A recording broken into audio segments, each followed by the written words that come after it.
என்னடா இது, ஒரு தெய்வத்தை கும்பிடனா அகால மரணமாவும் சொல்றாங்களே, இது என்ன இது பைத்தியக்காரத்தனமா இருக்குது. செத்து போயிடுவேன்னு சொல்றாங்களே, இது என்ன பயம்புத்திர தன்மையா இருக்குது. எல்லாம் உண்மையா, நிஜம் தானா? ஏதோ இவள் மாந்திரீக மார்க்கத்திலே மட்டும் வைத்து வணங்குகின்ற தெய்வம் என்று சொல்கின்றார்களே, அது நிஜம் தானா?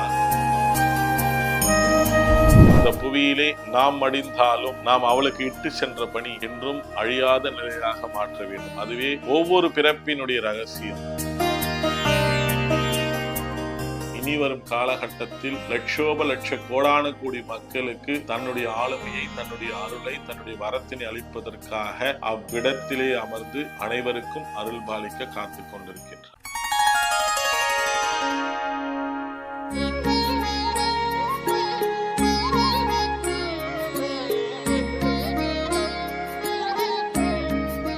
எவையெல்லாம் நீங்கள் மனதிலே குழப்பிக் கொண்டிருக்கின்றீர்களோ, உங்கள் கேள்வி கணைகளை எழுத்தின் மூலமாகவோ வாட்ஸ்அப் மூலமாகவோ தொடர்பு கொண்டு உங்களுடைய கேள்விகளை அனுப்பி வையுங்கள்.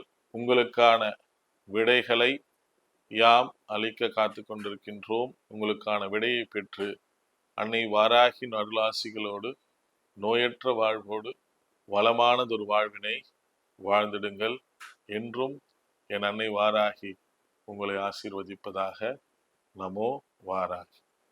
ஒரே நேரத்தில் பலவிதமான சத்தங்களோடு வரவேற்கின்ற அந்த ஜீவராசிகளுடைய சத்தங்கள் வரவேற்கின்ற அந்த கண்கொள்ளா காட்சியை முதலில் ஆனந்தமாக அனுபவித்தேன். உள்ளே சென்ற பிறகு ஏதோ என் தாய் வீட்டுக்குள்ளே வந்தது போல ஒரு உணர்வு. ஏதோ என் தாய் இத்தனை நாட்களாக நான் பார்க்காமல் இருந்துவிட்டு வந்து பார்க்கின்ற போல ஒரு உணர்வு. கண்களிலே தாரை தாரையாக கண்ணீர் தழும்பி எதற்கு அழுகினேன், ஏன் அழுதினேன் இன்று வரை என்னால் உணர முடியவில்லை. ஆனால் கண்களிலே கண்ணீர் குளம் போல பெருக்கெடுத்து பேச்சே வரவில்லை. கண்ணீர் மட்டும்தான் வந்து கொண்டே இருக்கின்றது. அந்த முகத்தை பார்த்தது போல ஏதோ பித்து பிடித்தவன் போல், பைத்தியம் பிடித்தவன் போல் அந்த முகத்தை பார்த்தது போலவே பார்த்து கொண்டிருக்கின்றேன். ஏன் பார்த்து கொண்டிருக்கேன்? கிட்டத்தட்ட ஒரு 1.5-2 மணி நேரம் உட்கார்ந்த இடத்தை விட்டு நான் எழுந்திருக்கவே இல்லை. அப்படி அந்த முகத்தை அப்படியே லயிச்சு பார்த்துக்கிட்டே இருந்ததுதான். காலமான பிறகு அழைத்தார்கள். நானும் உடனே மிகவும் பாரத்தோடு ஏதோ பிரியா விடை போன்ற அந்த விடத்திலிருந்து திரும்ப செல்கின்றோமோ என்கின்ற ஒரு மன அழுத்தத்தோடு அங்கிருந்து கிளம்பி விட்டேன். ஆனால் அந்த நிகழ்வு மட்டும் என் மனதை விட்டு அகலவே இல்லை. மீண்டும் மீண்டும் மீண்டும் அந்த நினைவுகள் என்னை துரத்துகின்றன. உடனே திரும்ப ஒரு நேரம் கிடைக்கிறது. மீண்டும் சென்று தரிசிக்கிறேன் என் அம்மையை. இம்முறை சென்று தரிசித்து அமைதியா, இந்த முறை கண்ணீர் வரவில்லை, ஆனந்தம் தான் ஏற்படுது. ஆஹா, மறுபடியும் அம்மா பார்க்க வந்துட்டோம் அப்படின்ட்டு கண்களை மூடி அவள் முன்னே அமர்கின்றேன். அழகான ஒரு சினிமா குறும்படத்தை பார்ப்பது போல ஒரு படம் ஓடுகிறது. என்ன இது, ஒரு சினிமா படம் மாதிரி போகுது, என்ன இதெல்லாம், என்ன பிரம்மையா, நாம் ஏதாவது இல்யூஷன்ல சிக்கிட்டோமா, இல்ல ஹெலோசினேஷனா, இப்படியெல்லாம் கூட மனதை போட்டு குழப்பிக் கொண்ட காலகட்டம் அது. ஆனால் எவையெல்லாம் அவ்விடத்தில் என் அன்னை காட்சியாக தந்தாலோ அவையெல்லாம் அந்த குறுகிய காலகட்டத்திற்குள் அப்படியே நடைபெற்றதை நான் கண்கூடாக பார்த்தேன். அப்பொழுதுதான் இந்த அன்னையை பற்றி ஆராய்ந்திட வேண்டும் என்று ஆவல் ஏற்பட்டு முதலாக சென்னைக்கு சென்று இருக்கின்ற பெரிய புத்தக கடை முதல் கோவில் வாசலில் அமைந்திருக்கக்கூடிய கடை வரை சென்று தேடுகின்றேன். வாராகியை பற்றி ஏதாவது புத்தகம் கிடைக்குமா என்று. 2 புத்தகங்கள் மட்டுமே பதிவிலே இருந்தது. அது கூட இந்த காலகட்டத்தில் ஒரு 10 ஆண்டுகளுக்கு முன்பாக, 5 ஆண்டுகளுக்கு முன்பாக எழுதிய பதிவுகளாகத்தான் இருந்தது. அந்த பதிவின் முதல் வாக்கியத்தை படிக்கின்ற பொழுதே மனம் ஏதோ அந்த புத்தகத்தை படிப்பதற்கு மனம் வரவில்லை. அடுத்த புத்தகத்தை எடுத்து புரட்டி பார்த்தோம். அந்த பதிவிலே ஏதோ ஒரு விஷயத்தை சொல்லிக் கொண்டு வந்திருக்கின்ற பொழுது அவ்விடத்திலே அந்த கருத்துக்கள் ஏற்றுக்கொள்வதற்கு மனம் இடம்பெறவில்லை. இல்லையே, இவர்கள் உரைப்பது போல இவள் ஏதோ 7 மாதங்களில் ஒருத்தி என்று சொல்லி அவளுடைய பராக்கிரமத்தை குறைத்து மதிப்பீட்டில் எழுதியிருக்கின்றார்கள். ஒரு கால் இவர்கள் குளத்தை பார்த்திருந்தால் குளத்தை பற்றி மட்டும்தானே வர்ணிக்க முடியும், கடலை பார்க்கவில்லையோ என்ற எண்ணம் நிச்சயமாக அப்போது எனக்கு தோன்றியது. ஏனென்றால் ஒருவன் குளத்தை பார்த்தால் ஏரியை பார்த்தால் என்ன சொல்லுவான்? இவ்வளோ பெரிய ஏரி, அப்பா இவ்வளோ பெரிய தண்ணியை நான் பார்த்ததே இல்லை என்று சொல்வான். அவன் கடலை பார்க்கின்ற வரை. அவன் கடலை பார்த்து விட்டால் ஏரி தண்ணீர் என்ன சொல்வான்? அட, கடல்ல ஒரு சொட்டு தண்ணி கூட இந்த ஏரியில ஒப்பாகாதுப்பா என்று சொல்வான். உண்மையிலே என் மனம் அந்த இடத்தில் அப்படித்தான் தோன்றியது. குளத்தை பார்த்து விட்டு ஏரியை பார்த்து விட்டு இவர்கள் கடலை பார்க்காமல் ஏதோ மேம்போக்காக தங்கள் சிந்தனையில் என்னவெல்லாம் தோன்றியதோ அவையெல்லாம் எழுதிவிட்டிருக்கின்றார்களே, இது என்ன ஒரு அவல நிலை என்றுதான் தோன்றியது. அந்த புத்தகத்தை கிடைத்த ஒன்று இரண்டு புத்தகத்தையும் பெற்று வந்தோம், படித்தோம். படித்ததில் ஒரு 35% ஏற்றுக்கொள்ளக்கூடிய கருத்துக்களாக இருந்தது. 65% கதைகள் எல்லாம் புனைய பெற்றதாக இருப்பதாகவே உள்மனம் சொல்லியது. ஆனால் எவரிடத்திலே சென்று கேட்பது என்றும் தெரியவில்லை. ஏனென்றால் இதை பற்றி யாரை கேட்டாலும் ஒன்றும் தெரியவில்லை என்று தான் பதில் உரைக்கின்றார்கள். இன்னொரு பக்கம் பயம்பூர்த்தி விடுகின்றார்கள். ஐயோ, அவ்வளவு வணங்கினா அவ்வளவுதான், குடும்பத்தையே நாசம் பண்ணிடும், சர்வநாசம் ஆயிடுவ, உயிரை பறிச்சிரும், நீ உயிரோடு இருக்க மாட்ட, செத்து போயிடுவ, அகால மரணம் ஆயிடும், இப்படி எல்லாம் பயம்பூர்த்தி இருக்காங்க.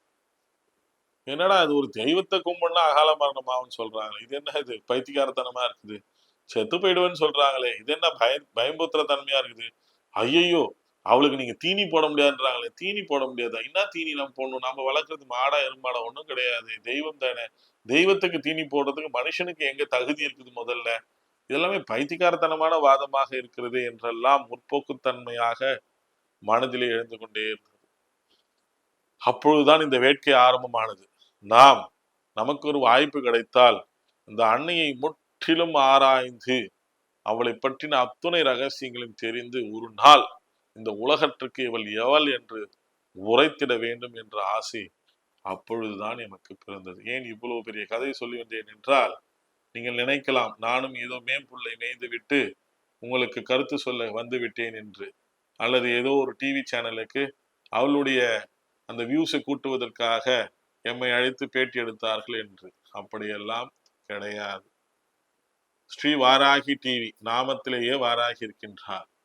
இதை இயக்குகின்றவர் அன்னை வாராகியால் ஆட்கொள்ளப்பட்டு முழுவதுமாக அன்னை வாராகியினுடைய வழித்தோன்றல் என்று சொல்லாமல் அந்த வாராகியே தன் வாழ்நாள் என்று வாழ்ந்து கொண்டிருப்பவர். இப்படி வாராகி சார்ந்தவர்கள் என்று தெரிந்து பிறகு மட்டுமே இவர்கள் இதற்கு சரியான நபர்கள், இவர்களே இந்த கருத்துக்களை, அன்னை பற்றின உண்மை ரகசியங்களை உலகுக்கு கொண்டு செல்வார்கள் என்கின்ற உண்மைத்தன்மையை அறிந்த பிறகுதான் இவையெல்லாம் சொல்ல வேண்டும், மக்களுக்கு எடுத்துரைக்க வேண்டும். அவர்கள் கேட்டாலும் கேட்கவில்லை என்றாலும் இன்றைய பதிவு நாளைய வரலாறு எதிர்வரும் சந்ததியினருக்கு இது ஒரு பொக்கிஷமான, அவர்களுக்கு ஞானத்தையும் அறிவையும் அவர்களுக்கான பக்தியையும் தரக்கூடிய ஒரு விஷயமாக மாறும் என்பதனை உணர்ந்த பிறகே நாம் இதை சொல்ல முற்பட்டிருக்கின்றோம்.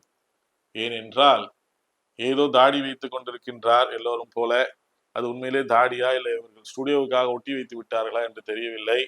ஏதோ இது மாதிரி உருவம் இருந்தாலே இவர்கள் எல்லாம் ஆன்மீகத்தை பேசுவதற்கு தகுதியானவர்கள் என்று மனநிலை இப்பொழுது இருக்கின்றது. இவையெல்லாம் கிடையாது. கிட்டத்தட்ட 2009ஆம் ஆண்டு ஆரம்பித்த அந்த பயணம் இன்று வரை தொடர்ந்து இனி எம் வாழ்நாள் முழுவதும் அன்னையை பற்றி பேசுவதும் அன்னையை பற்றின உண்மையை உரைப்பதிலுமேயே சென்று கொண்டிருக்கின்றன. இதில் இடையில் ஒரு பாக்கியமாக இந்த உலகத்திலேயே இந்த அன்னைக்கான ஒரு பிரம்மாண்டமான ஒரு ஆலயத்தினை அமைத்திட வேண்டும். ஏன்னா முன்பெல்லாம் ஆலயத்தை அமைக்கிறதுலாம் ஒரு கருத்தே கிடையாது.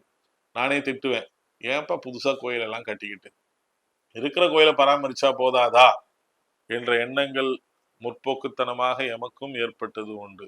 ஆனால் ஒரு காலகட்டத்தில் இல்லை, ஒருவன் தான் அடைந்த தேடி கிடைக்க பெற்ற பொக்கிஷ சக்தியை தன்னோடு மட்டுமே வைத்துவிட்டு மடிந்து விட்டானியானால் அது பிற்காலத்தில் வரும் சந்ததியினருக்கு எதற்கும் பயன்படாததாக மாறிவிடும்.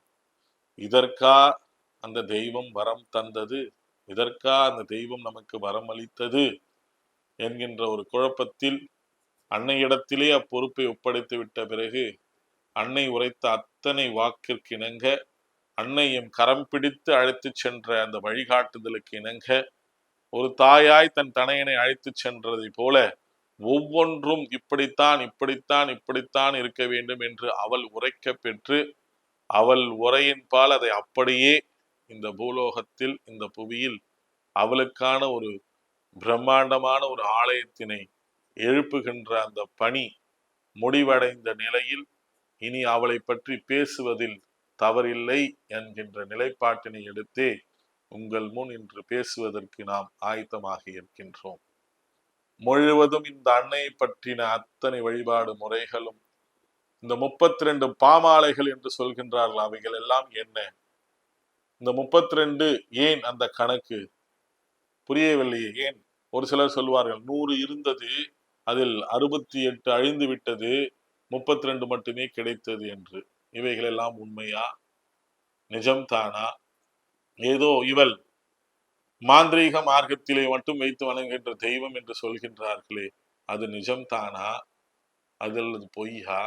ஏன் அத்தகையவர்கள் இந்த தெய்வத்தை தேர்ந்தெடுத்து இரவில் வைத்து வழிபட்டு அவருடைய சிறிய சந்தோஷத்திற்காக இவளை உக்கிர தெய்வமாக, குறுந்தெய்வமாக, ரௌத்ரியாக மக்களிடத்திலே இவளுடைய சக்தியை குறைத்து மதிப்பிட்டார்கள்? இது நிஜம் தானா? இப்படியெல்லாம் இருக்கக்கூடிய அத்தனை கேள்விகளுக்கும் விடையளிப்பதுதான் நம்முடைய இந்த பதிவு.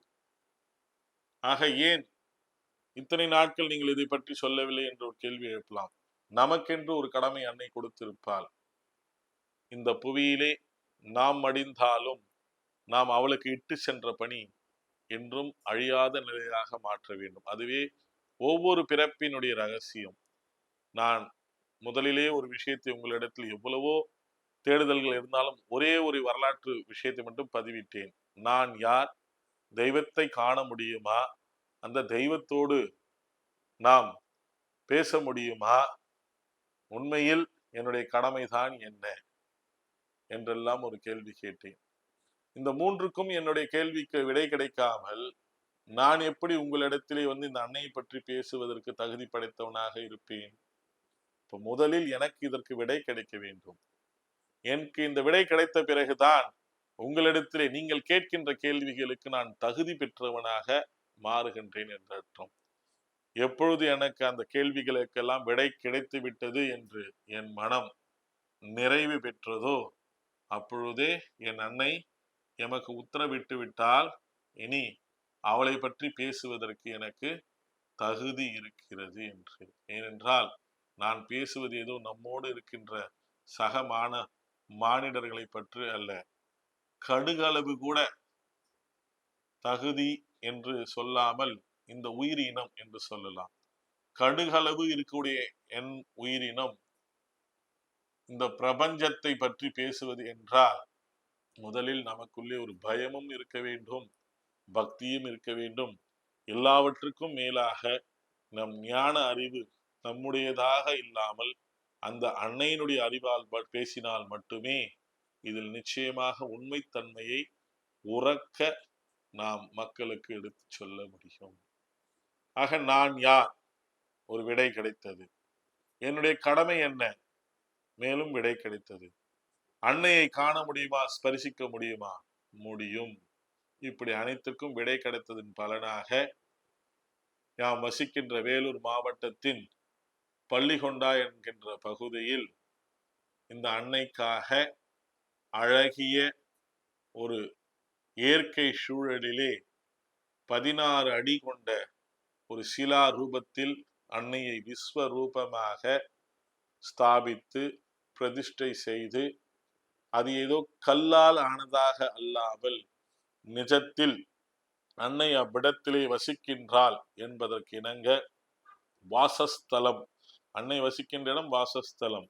அப்படி அன்னை அவ்விடத்திலே வசிக்கின்ற ஸ்தலமாக அவ்விடத்திற்கு த்ரீஸ்தலம் என்ற நாமத்தினை சூட்டி, இந்த த்ரீஸ்தலம் என்றால் 3 என்றால் 3, த்ரீஸ்தலம் 3 சக்திகள். எவ்விடத்திலெல்லாம் 3 சக்திகள் ஒன்றிணைகின்றதோ அதுவே பிரபஞ்சத்தினுடைய ஆதார சக்தி என்பதுதான் வரலாற்று உண்மை. அப்படி அவ்விடத்திலே அந்த த்ரீஸ்தலம் என்று சொல்லக்கூடிய அந்த நாமத்தினை சூட்டி இச்சா சக்தி, கிரியா சக்தி, ஞானா சக்தி, இந்த 3 சக்திகளையும் தன்னகத்தே உள்ளடக்கிய ஆதிசக்தி சொரூபிணியாக அன்னை விஸ்வரூபமாக அவ்விடத்திலே வீற்று அனைத்து பக்தர்களுக்கும் அருள்பாலித்து வருகின்றார். அப்பணிகள் கிட்டத்தட்ட 95% முடிவடைந்து விட்ட நிலையில் வருகின்ற ஜூலை மாதம் 6ஆம் தேதி 2025 அன்று அந்த அன்னை இவ்வுலகிற்காக, உலக மக்களுக்காக, அனைத்து விதமான ஜீவராசிகளுக்காக, எல்லா விதமான உயிரினங்களுக்கும் அருள் பாலிக்கின்ற தெய்வமாக, தன்னை நாடி வந்தோருக்கு இல்லை என்று சொல்லாமல் வாரி வழங்கும் அன்னையாக, எல்லாவற்றுக்கும் மேலாக சுவர் இருந்தால்தான் சித்திரம் எழுத முடியும் என்ற வாக்கிற்கிணங்க நம் சரீரம், மானிட சரீரம், மானிட தேகம் நோய்கள் இல்லாத ஒரு நிலை இருந்தால்தான் நாம் எந்த செயலினையும் சந்தோஷமாக செய்து முடித்திட முடியும். அப்படி அவ்விடத்திலே பூமி முதல் ஆகாசம் வரை ஒவ்வொன்றாக அன்னையினிடத்திலே நேரடியாக மற்றவர்களோ இதற்கு என்ஜினியரும் கிடையாது, யாரும் கிடையாது. ஒவ்வொன்றும் அன்னையே. அன்னையே அதற்கு பொறியாளர், அன்னையே வடிவமைப்பாளர், அன்னையே ஒவ்வொன்று அவளிடத்தில் கேள்விகளை கேட்டு கேட்டு கேட்டு அவளுடைய பதிலை பெற்று எவ்விடத்திலே குலம் வர வேண்டும், எவ்விடத்திலே அன்னை வர வேண்டும், எந்த உயரத்தில் வர வேண்டும், எந்த அகலத்தில் வர வேண்டும், எந்த வடிவத்தில் வர வேண்டும் என்று ஒவ்வொன்றாக அவள் உரைக்க பெற்று அவளுக்கான வாசஸ்தலமாக, இருப்பிடமாக இக்கலிகாலத்திலே இனிவரும் காலகட்டத்தில் லட்சோப லட்ச கோடான கோடி மக்களுக்கு தன்னுடைய ஆளுமையை, தன்னுடைய அருளை, தன்னுடைய வரத்தினை அளிப்பதற்காக அவ்விடத்திலே அமர்ந்து அனைவருக்கும் அருள் பாலிக்க காத்து கொண்டிருக்கின்றார். ஒவ்வொரு நிகழ்விலும் அவள் அவ்விடத்திலே அதிசயங்களை புரிந்து கொண்டிருக்கின்றார். அவ்விடத்தை தரிசித்து விட்டு சென்றவருடைய வாக்கு இது. அவருடைய வாக்கு என்பது வரலாற்றோடு கலந்த உண்மை வாக்கு, அத்தாட்சியோடு சொல்கின்ற வாக்கு. அப்படி அக்னி வாராகி என்று ஒரு இடத்தில் பிரதிஷ்டை செய்தும், ஜலவராகி அக்னி தத்துவத்திற்காக அக்னியும், ஜல தத்துவத்திற்காக ஜலவராகி என்கின்ற ரூபத்தினையும், ஆதி வாராகியாக 16 அடி உயரத்திலே அவ்விடத்திலே நின்று அவ்விடத்திற்கு திரிஸ்தலம் என்று நாம் பெயர் சூட்டி இருந்தாலும்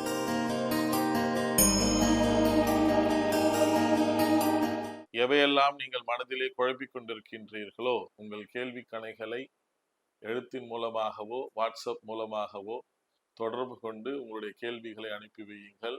உங்களுக்கான விடைகளை யாம் அளிக்க காத்து கொண்டிருக்கின்றோம். உங்களுக்கான விடையை பெற்று அன்னை வாராகி அருளாசிகளோடு நோயற்ற வாழ்வோடு வளமானதொரு வாழ்வினை வாழ்ந்திடுங்கள்.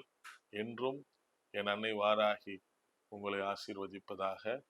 நமோ வாராகி.